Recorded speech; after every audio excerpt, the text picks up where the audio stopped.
انا مش عارف جنس ملة الجماعة دول ايه، وجنس ملة الهجاص ده هي. يعني هجاص وما بيعرفش يدرب، ولا اساسا هو كان لعيب حريف بس، لكن هو هكس، اقسم بالله هكس في هكس. وبيعرف يحلل، وما في فرقة مسكها الا لما جاب وشها على الاسفلت. طبعا انتوا عرفت ان انا بتكلم عن مين. بتكلم عن التصريح اللي قاله الهجاص. هقول لك التصريح بس الاول ايه. السلام عليكم ورحمة الله وبركاته. في جدل رياضي جديد، لايك وشير واشتراك في القناة وفعل زر الجرس ليصلك كل جديد. الهجاص طلع بتصريح، يعني ما يقولوش غير كل واحد عشوائي، كل واحد لو مؤاخذة في الكلمة ما لقلوش شوفة، ما لقلوش ماسكة، ما لقلوش ملكة، ما لقلوش أي حاجة في أي حتة صح. بني آدم لو مؤاخذة بيفكر بصوابع رجليه. ده لو عنده صوابع رجلين أساسا، ده لو عنده دماغ أساسا. كلها مجاملات ما فيش حد في الكرة الأرضية دي. ده الكرة الأرضية نفسها عشان كرة مش عاجباه. مش عاجباه. جوارديولا مش عاجبه. مفيش مدرب ولا لعيب، ولا هو بس اللي طالع كده زي الخازوق كده في الكرة الأرضية. هو بس اللي نافع، وهو بس اللي فالح، وهو اللي بس. وبيجيبوه عشان الترند. هو ده الإعلام اللي انتوا بتتمسكوا عليه؟ هو ده الإعلام اللي انتوا عايزين تقدموه للناس؟ هو ده الإعلام اللي عايزين تقدموه للشباب اللي طالع؟ هو ده الإعلام؟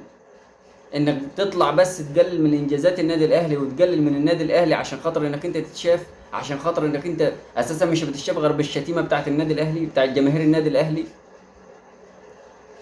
انت مين عشان تطلع تقول الكلمتين دول؟ بص التصريح بتاعه. بيقول لك ايه. الاهلي فريق محلي، اخره يتشطر على فريق زي الاسماعيلي والبط الكيني، لكن لما يخرج بره القاره بيبان انه فريق ضعيف ومن غير مساعدات. اخره يلعب درجة تانية بس هي المجاملات اللي وصلته للي هو فيه ده. تمام. دي مجاملات ووصلته للي هو فيه. وبيخرج من يعني اخره بس يلعب قدام البط الكيني زي ما بيقولوا الاسماعيلي وكده. انت فين؟ انت فين؟ ناديك فين؟ ناديك بيخرج من فرقة، يعني اساسا اديله 3 سنة بيلعب قدام البط الكيني والمعز العشر والجماعة دول اساسا. انا مش عارف اوصفك باي كلمه غلط عشان خاطر ان انت بص هنا. بتتكلم عن النادي الاهلي. النادي الاهلي يعني ما يفلحش غير في قدام البط الكيني. الهلال فاز على الهلال 4، فاز على الاتحاد 3، فاز على العين الاماراتي 3. انت ناديك عمل ايه؟ انت ناديك بيطلع من ستيلنبوش وبيقابل المعز العشر واللي مش عارف ايه ايه ده. انت ناديك فين؟ انت ناديك يا مديون، ده انت نفسك مديون. انت نفسك مديون وناديك مديون. لعيبتك كلهم تطلع تفضحك في كل حته. يد وسله وطايره وكره قدم وكله طالع فضحك يا مفضوح. انت هجاص. انت هجاص. وانت اللي قلت على كده، ما حدش بيشتمك. انت اللي بتقول على نفسك ان انت هجاص. انت كنت بتقول يا لهوي يا لهوي في ملعب، في الملعب، في الاستاد للعيبتك. شتمت جماهيرك. الجماهير اللي كانت جايه تساندك في مباراه طنطا انت شتمتها. انت مسكت ايه وعملت ايه ودربت مين؟ انت لو مدرب كويس او تفهم حتى في الكوره كنت زمانك دلوقتي ماسك اي فرقه. لكن الاخرتك يقعد قاعده المصاطب دي ويقعد يتكلم فيها. دي قاعده مصاطب. اللي انت بتتكلم فيه ده قاعده مصاطب. دي قاعده مصاطب. انت مالكش غير قاعده المصاطب دي تقعد وتتكلم فيها وتروح وتيجي وتقول وتعيد وتزيد. همك وغرضك انت واللي معاك واللي مقدم البرنامج وغيره وغيره وغيره انكم تقللوا من انجازات النادي الاهلي عشان انتوا فشله.